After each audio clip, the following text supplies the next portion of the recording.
Sa gabi, hindi ako makatulog. Nag-iisip ako kung paano ang kinabukasan ng mga anak ko.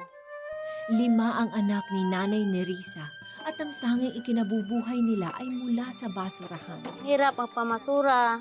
Mahirap ang mainit. Yung mga anak ko nga sabi, "Ma, sinabihan ba ako ng kaklase ko? Oy, ang baho mo, basurero. Tiisin na lang natin kasi wala tayong hanap buhay iba." Nang sinara ang tambakan ng basura sa Puerto Princesa, Palawan, naging mas mahirap ang buhay ng pamilya Coronado. Kung hindi ako mangangalkal, wala kaming ipakain sa baboy o kaya ibaunin sa mga bata para aral nila. Nakapasok na ng tricycle driver ang asawa niyang si Fidel pero madalang lamang ang pasada nito. Sa isang buwan, 15 days na lang bilang pamasada namin kasi dami na ngayon na tricycle. Kaya nahati-hati. Nagina din ang pamasada namin ngayon. Sadyang hindi natutulog ang Diyos.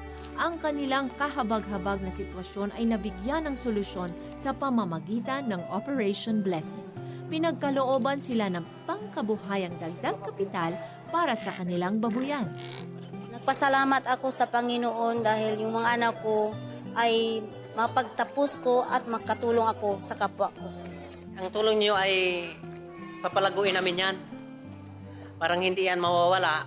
Malaking tulong din sa mag-anak ang ginanap na medical mission ng Operation Blessing sa Palawan. Libreng nakapagpatingin ng pamilya sa mga volunteer doctors. Natutuwa kami na mayroong tumutulong sa amin. At saka natutuwa din kami na lahat ng mga karamdaman, sila'y nagdala ng gamot.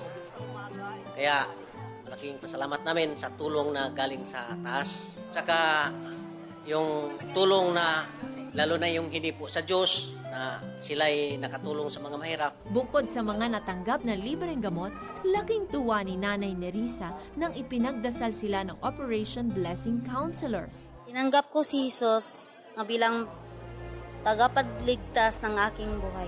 Magandang pakiramdam ko na. Umalis na yung mga gulo-gulo sa pangisip. Ang pamilya Coronado ay ilan lamang sa mahigit 3,000 Palawenyo na nabigyan ng pag-asa at nakaranas ng kabutihan ng Diyos. Dahil na rin ito sa inyong pakikipagtulungan sa Operation Blessing. Salamat sa Panginoon, may nagsagot sa aking panalangin.